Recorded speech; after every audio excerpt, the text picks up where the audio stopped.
আসসালামু আলাইকুম বন্ধুরা, সবাই কেমন আছেন? আশা করি সবাই ভালো আছেন। আজকে আমাদের রেসিপি হলো গরুর মাংস। আমরা কম বেশি সবাই গরুর মাংস রান্না করতে পারি।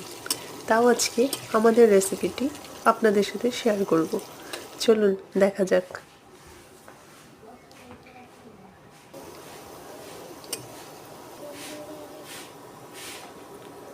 দিলাম।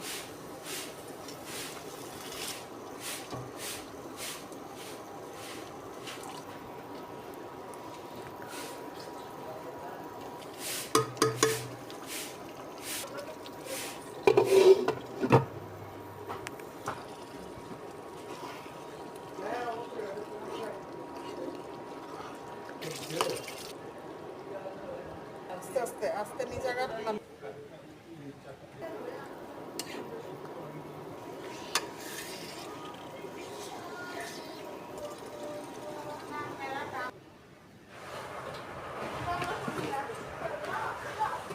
তো বন্ধুরা, সবাই অবশ্যই কমেন্ট করিয়েন আমাদের গরুর মাংস রান্নাটি কেমন হয়েছে।